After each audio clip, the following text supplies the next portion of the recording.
नमस्कार, one India Hindi में आपका स्वागत है और मैं हूं आपके साथ विवेक। अफगानिस्तान पर तालिबान की हुकूमत अब और बढ़ गई है। अफगानिस्तान पर अब तालिबान का राज होता दिखाई दे रहा है। यही कारण है कि तालिबान ने उत्तरी अफगानिस्तान के एक जिले पर कब्जा जमाने के बाद स्थानीय इमाम को एक पत्र के जरिए अपना पहला आदेश जारी किया है। तालिबान ने फरमान सुनाया है कि महिलाएं अब अकेले बाजार नहीं जा सकती। महिलाओं के साथ एक मर्द का होना जरूरी है। साथ ही पुरुषों को दाढ़ी कटाने और स्मोकिंग पर भी बैन है। कलाफगन जिले के निवासी 25 साल के सैफुल्ला ने AFP को बताया कि फरमान में कहा गया है कि पुरुषों को अपनी दाढ़ी रखनी ही होगी।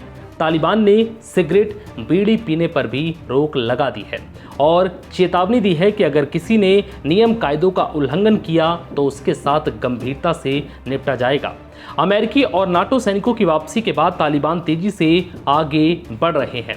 जिलों और देश की प्रमुख सीमाओं पर कब्जा और प्रांतीय राजधानी की घेराबंदी भी कर रहे हैं।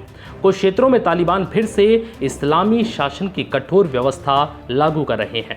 एक फैक्ट्री में काम करने वाली सजदा ने न्यूज एजेंसी AFP को बताया है कि शेर खान बंदर पर कब्जा करने के बाद तालिबान ने महिलाओं को अपने घरों से बाहर नहीं निकलने का आदेश जारी किया है। सजदा ने बताया कि कई महिलाएं और युवा लड़कियां कढ़ाई, सिलाई और जूता बनाने का काम कर रही थी, लेकिन तालिबान के आदेश से अब वो डरी सहमी है। तालिबान ने 1996 से 2001 तक अफगानिस्तान पर शासन किया। उस दौरान महिलाओं को घर के अंदर रहने का आदेश था। जब तक कि कोई पुरुष रिश्तेदार साथ ना हो, उन्हें बाहर निकलने की इजाज़त नहीं थी। लड़कियों को स्कूल जाने की अनुमति नहीं थी और व्यभिचार जैसे अपराधों में दोषी पाए जाने वाले को मौत के घाट उतार दिया जाता था। तालिबान न्यूयॉर्क में वर्ल्ड ट्रेड सेंटर पर 9/11 हमले के बाद अमेरिका के निशाने पर आया। महिलाओं की अपेक्षाकृत मर्दों को ज़्यादा आज़ादी थी, लेकिन उन्हें दाढ़ी बनाने की मनाही थी। नमाज में शामिल नहीं होने पर लोगों को पीटा जाता था और सबको पारंपरिक पोशाक पहनने को कहा जाता था।